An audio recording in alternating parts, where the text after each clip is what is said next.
Coming up on Dialogue Weekend, Canadian truckers continue their weeks-long protest against a cross-border vaccine mandate. What's fueling the debate?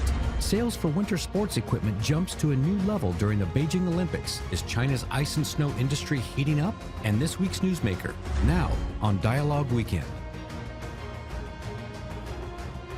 Welcome to this edition of Dialogue Weekend. I'm Xu Qinduo. Groups of Canadian truckers have blocked off the downtown area of the national capital, Ottawa, for some 2 weeks and are now blocking major roadways between Canada and the U.S., which is causing significant impacts to some industries, according to the Biden administration. And the movement seemed to be gaining support in some other countries as well as in right-wing media outlets in the U.S. So what is this all about and how can it end? For this part of today's show, I will be joined by He Jing, attorney at GEN Law Firm, and Benoit Hardy-Chachuan, a adjunct professor of Temple University, Japan. Well, welcome to the show, gentlemen. I will start with you, Benoit. The opposition, to this, vaccination mandate is not something new in Canada, in the US, in some European capitals. So, but why this is like a movement is gaining such a momentum? Right, it has indeed gained quite a lot more momentum than most observers were anticipating. This has now been 2 weeks that this convoy has been blocking the whole downtown area of Ottawa. When they started, I don't think a lot of people were expecting such a large number of trucks. We're talking about hundreds of trucks who have been there. They seem to be very persistent in their demands. And if you are to listen to the leaders of the groups of the protesters in Ottawa, they don't seem to be willing to budge at all. They are going to be there, or they say they will be there until the mandates are revoked. So I think part of this momentum is simply due to the fact that now we are entering into the third year of the pandemic, or almost the end of 2 years of the pandemic. The restrictions in Canada have been relatively harsher than what we have seen south of the border in the United States, and I think that has created a relatively high amount of resentment in certain pockets of the Canadian population. But it's still important to talk about the Canadian public opinion on this topic. And if we look at recent surveys that were conducted this week, although there is a large number of Canadians, around 45 to 50% of Canadians, who sympathize with the demands or some of the views of the protesters, they are against the tactics, meaning blocking the circulation in Ottawa. And you also mentioned blocking some of the bridges that go between the United States and Canada, which has disrupted in quite an important way certain industries. And that goes a little bit too far for a lot of Canadians. Mm-hmm. Well, He Jing, it seems to me there are like two issues. They are related maybe. On one hand, you have this strong opposition to this vaccination mandate. On the other hand, it's really about the technique, about how you do to express your opposition, right? Now they are occupying this ambassador bridge between Canada and the US, which handles 25% of this trade between the two countries. I wonder, you as a lawyer and who live in Beijing, what's your opinion about that? I think for this one, this is a very tough and a really tricky situation at this moment. So if you look at the law, this is definitely unlawful in a way. In fact, that I think the Biden administration also already called for Canadian government to really use the federal power to stop this. And one thing that's really interesting is a lot of this is the mandates. I mean, the vaccine mandates are actually coming from the local, the state governments. Now, to deal with this, the federal government in Canada has to really do something. And in Canada, or same thing in the U.S., to do this, they really have to go to the court to get the court order to enforce the law. And we know that something has been done. I think the Canadian government already got the court order to freeze the account of the fundraising account for those momentum or for the movements. I think it already freeze maybe up to like millions of US dollars.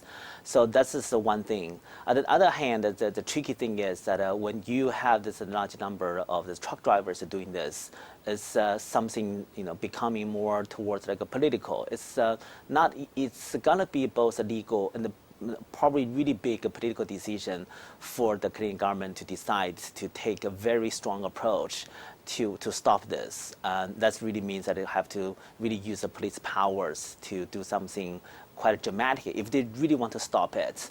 Now, that's actually probably going to affect a lot of things. One thing that we all know that the truck drivers, they actually unionized. The trade union of truck drivers have a very big power, I think, in both Canada and the US. And right now you have all these different politicians also looking at this. For them, they are thinking maybe there's something they can really take advantage of. I think that makes things really complicated. Global-wise, I think as Benoit also pointed out, this, in Europe, they're probably also looking at this, the truck drivers. But if you look at Europe, they do something a little bit differently. They already passed a law to outlaw all these blockade activities, so straight away. So for Canada, it's becoming a little bit subtle and sensitive. Mm-hmm. Yeah, Benoit, is it a bit late for the Canadian government, the federal government, their response? Either respond a bit late to this, gathering momentum, let's call it a movement, and also, there is pressure from the U.S. How large is the pressure on the Canadian government? Oh, there's indeed a tremendous amount of pressure on the Canadian government. I'm not talking only about the citizens of Ottawa. I'm personally from Ottawa, and I've been speaking with some family members and friends from my hometown. And there is, of course, a degree of exasperation in the capital itself, and that adds to the pressure on the government. But as you mentioned, of course, there's pressure coming from the American government as well.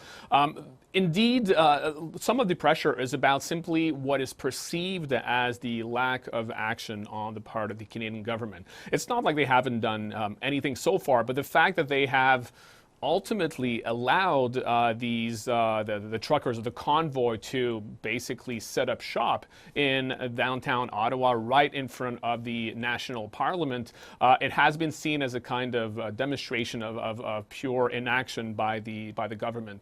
But at the moment, the options are relatively limited for the government. It's not that there are not any options, but they're not as it's not as easy as we may imagine. They have completely ruled off using the military. Both the Canadian, the Prime Minister Trudeau has talked about, has refused to even countenance the idea of using the military. Other politicians as well have said so. So unless it dramatically escalates, we cannot expect that to happen. The Canadian government has asked for more help, or rather the police force in Ottawa has asked for help from the RCMP, which is the Royal Canadian Mounted Police, the National Police Force. They might ask for more help from them to deal with the situation. There's the possibility, there's the legal possibility, as the other guest mentioned as well, regarding a possible court injunction against the truckers. But then again, the police force would have to enact or implement this, which is not a guarantee. So there's no easy way out. I think for now, the government of Canada has decided to kind of try to contain the situation, make sure it does not escalate, and at the same time investigate excesses, abuses for eventual, class, or rather not class action, but rather court cases against some of the perpetrators of these excesses. Mm-hmm. Well, is it likely that the Canadian government simply say, okay, you know what, like 80% of the population have been vaccinated, and Canada is in a pretty safe ground, I would say. So somehow they would, give in to the demand of the truckers, free, say, movement, between the two countries without checking about the vaccination? I think it's unlikely for now that the government is going to give in. Trudeau has really tried hard so far, the Prime Minister, to appear strong in the face of these demands, and it seems, again, based on the surveys, the polls that we have seen of Canadian public opinion, that the population of Canada generally supports a lot of these mandates. As you mentioned, we in Canada have a very high vaccination rate, and therefore, there doesn't seem to be much willingness within the government to give any of these demands. And if it were, it would, of course, give a lot of fuel to opposition parties. And given that the Canadian government is already right now a minority government, it doesn't want to appear weak in the face of those protests. Yeah, there is a political concern. He Jing, if you look at the protesters, there are flags of U.S. flags and also flags of Trump, and of course you hear this supportive voice in the right-wing media in the southern neighbor over there. So it's like export of ideology from the U.S., from Trump to Canada. Is that the case? Of course, we are seeing from Canada to New Zealand, Australia, and France, etc. I think it's for both, actually, not really for ideology. Like I said before, the union is always a part of this, and the truck drivers. And I think right now, also Trump supporters, they are doing this in favor of the truck drivers. I think in a way, probably for some political advantage. That's the part that are making things that are really more complicated. I think the governments, right, on both sides, the U.S. government really want to make sure the supply chain to all this auto industry are good. And the Canadian government has a big public health care agenda to fulfill. But for the ones who are not running the government, they're certainly taking advantage of this situation, and that's complicated. Well, let's move on to the Beijing Winter Olympics. The breathtaking opening ceremony of the Winter Olympics captivated the world. What has followed is not only the exciting games with the best athletes of the world, but also an extremely unexpected enthusiasm for some peripheral products, especially one of the mascots, Bing Dwen Dwen, the chubby and cute panda bear that seems impossible to find. So what has triggered this affection, and when can we finally get one? In this part, I will also be joined by Gary Moore, CEO of GIF Ventures. So Gary, first of all, I have a question probably to you all of you. Have you get one of the Bing Dwen Dwen? Gary, you got one? You are close. Yeah, no, of course. Absolutely. I mean, a bag. Oh, you got one. Yeah, you're lucky. It took a long time in line, believe me. A lot longer than I probably waited for a lot of things in line before. But yeah, I guess you could say I'm one of the lucky ones.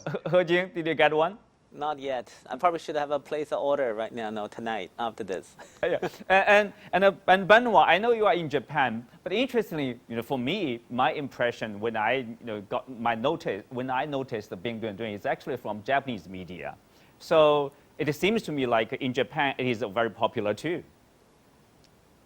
Well, right, indeed. There's been a lot of social media posts on it. I'm not sure, however, how much, if it's possible to even buy it here. I know that last year during the Tokyo Olympics, there was some relative enthusiasm with some Tokyo Olympic merchandise products and also the mascots from the Tokyo Olympics. When it comes to the Beijing Olympics, I know they have been quite popular. Again, the social media posts have been quite enthusiastic about them, but I don't even know where I could get it if it was possible, or if it was possible for me to get it in Tokyo. Right. I would certainly buy it though if it was available. Obviously, we all love that. So Gary, tell us. I mean, you are inside the village. Why all of a sudden there is such a strong enthusiasm for this chubby bear?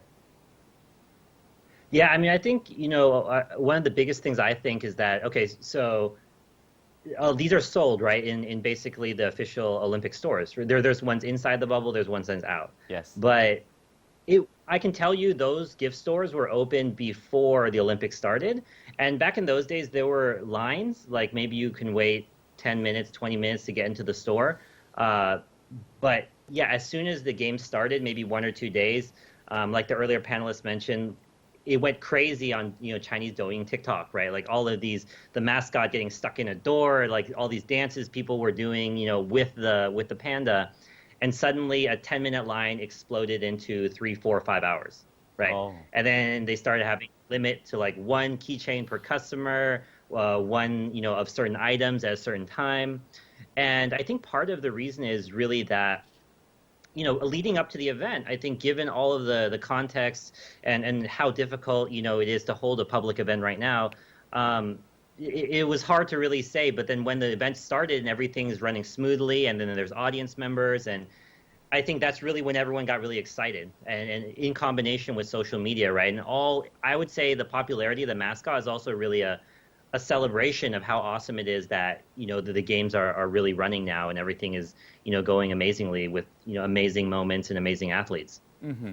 We're hearing we are like 1/3 or not half into this Winter Olympic Games, but we are seeing this, take off of the sales of, skiing equipment and largely winter sports equipment in China.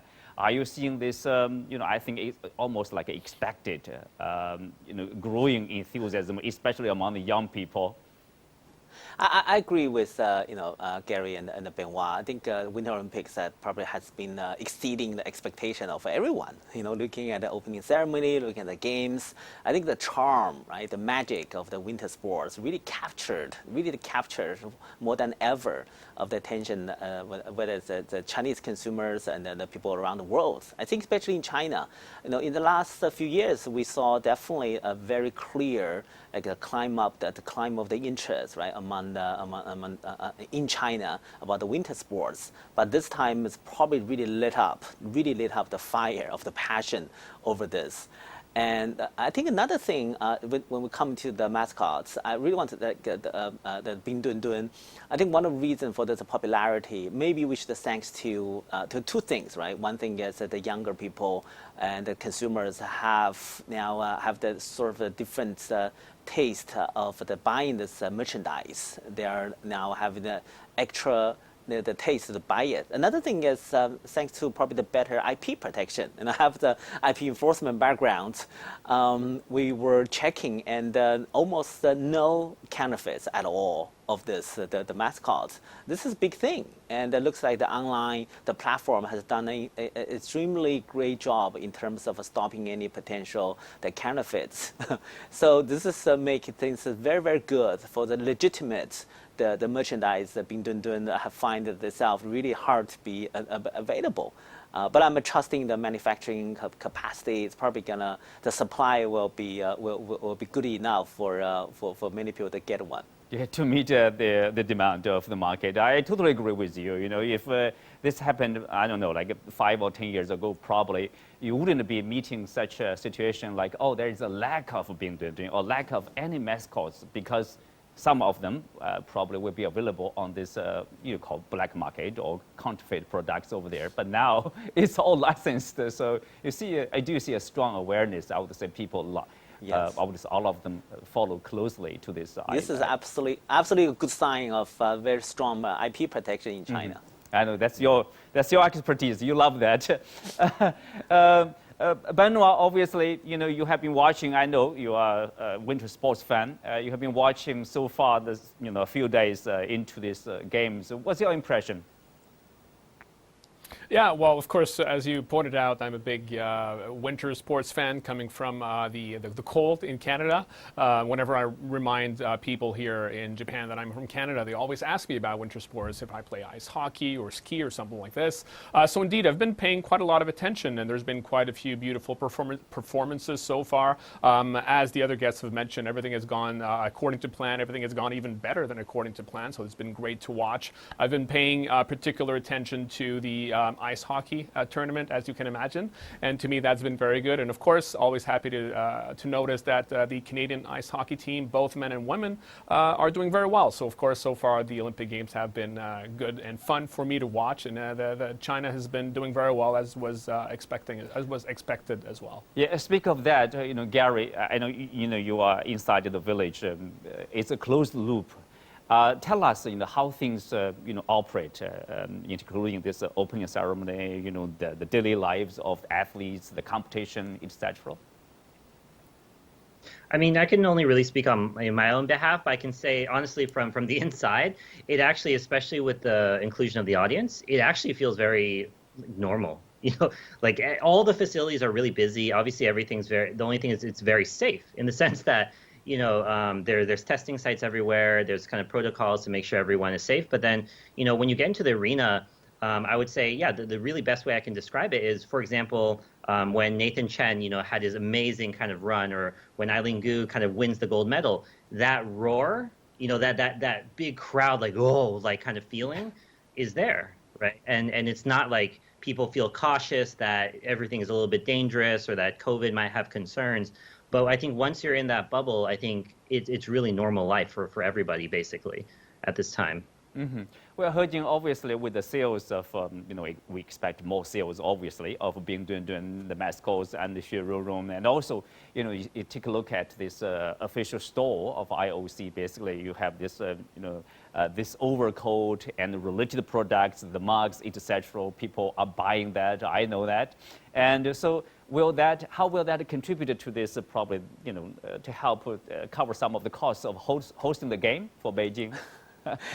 Well, it will help. I think I saw some data. I think it's expected the sales of all this merchandise will reach like 2.5 billion RMB.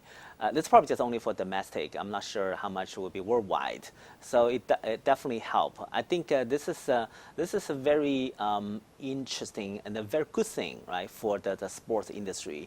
If we just leave aside the Winter Olympics, if we're looking at the other the sports leagues, basketball, the soccer team, and all the sales of merchandise can be very, very useful. Actually, merchandise sales of the genuine merchandise is actually very, very important. The source of revenue for the sports. So we're really hoping that the very successful sales of Bing Dwen Dwen or the merchandise Winter Olympics, or the greater, better protection of IP around all of this will open up something for all the other sports. Mm-hmm. Well, let's leave it there for now and take a look at this week's Newsmaker.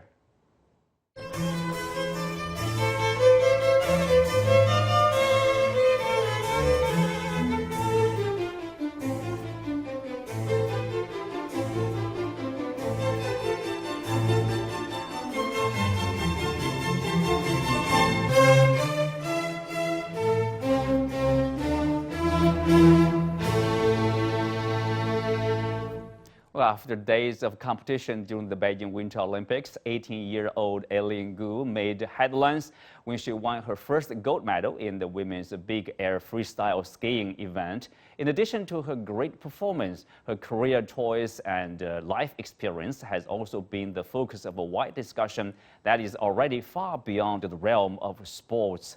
And so, Gary, in China, Eileen Gu is popular, I would say, in the U.S. Probably her name now doesn't need an introduction around the world. Some people would see her as the source of inspiration for the young women, for the young generation, not only for winter sports, but also something more, career choice, the career development, the personality, etc. What do you make of that? I mean, I think that she's absolutely right. Like, I'm 35, she's 18, but I would consider her someone I would look up to, right? Because growing up, I mean, one word, identity. The second word I would say is unapologetic.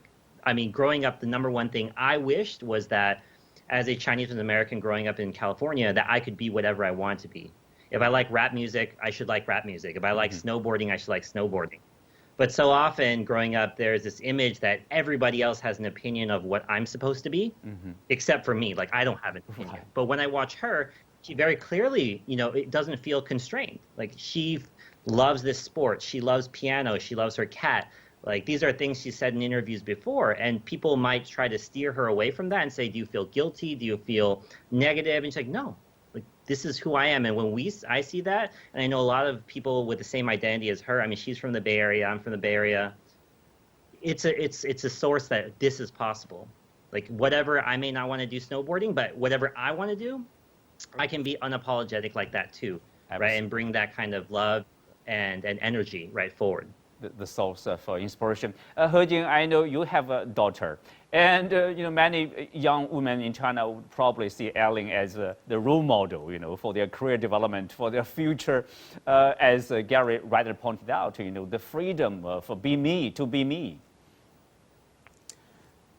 I call that as a self-expression. She's really, really self-expressed, right? Have the freedom to be herself, have the full self-expression in her own sports.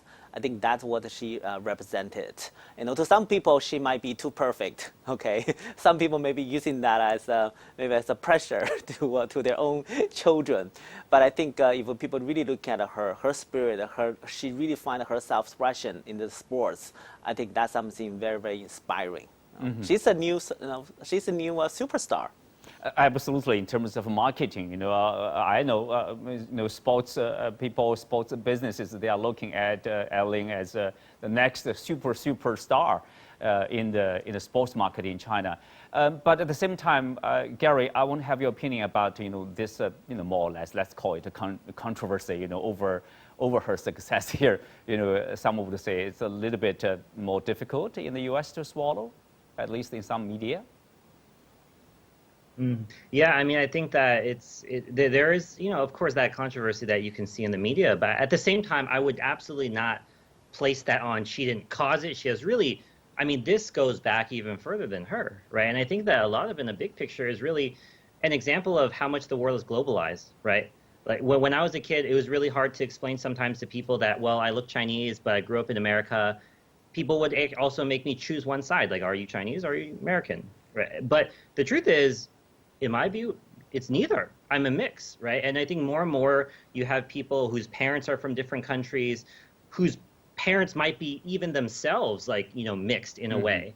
And so this kind of idea that a certain geography is exactly who you are and you're 100% this side versus the other, I think is, in my opinion, just a very old way of thinking. And I think, again, it goes back to the idea of being unapologetic, right? Not in the sense of being rude, but in the sense that don't let people steer you away from the reality of how you grew up, Right. And also, this is a globalized world. We use the term like a global citizen. It doesn't belong to a certain geographic area. That's okay. And He Jing, yeah, go ahead, Gary. Oh, I mean, she symbolizes the Olympics. What is it, right? Like, even though a host country every 2 years, winter or summer, hosts it, the Olympics is not owned by that country, right? No. It's still every country's thing.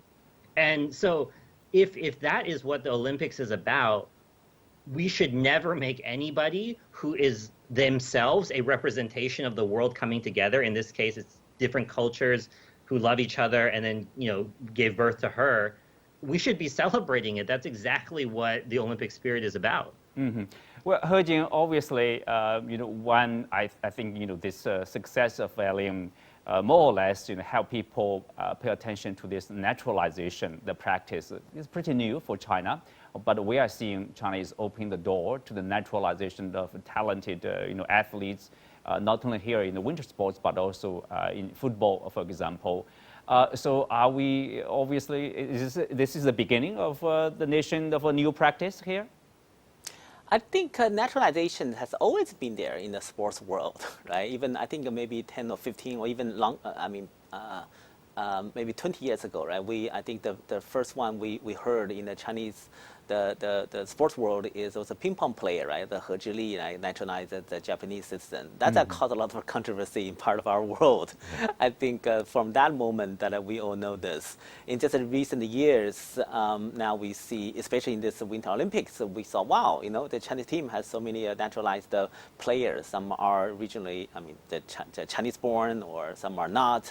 This is something actually very new. So obviously there are controversy whenever people run into something new or not very uncommon or we haven't seen for a while.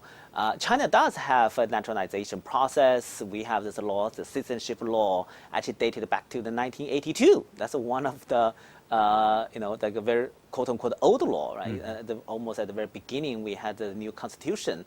That's all part of the important thing. There's probably not many people using that before. So we're having this naturalization, and this has raised some of discussion about the dual citizenship. Legally speaking, there's some maybe there's some ambiguities, but eventually, if this is more about probably IOC's job, whether citizenship counts. But this is a naturalization, something I have to deal with. It's a good thing to see the movement, free movement of talents internationally. Well, with that, we come to the end of today's show. Many thanks to our guests. You can also find us on the CGTN app on YouTube. I'm Xu Qinduo. Thank you for watching. See you next time.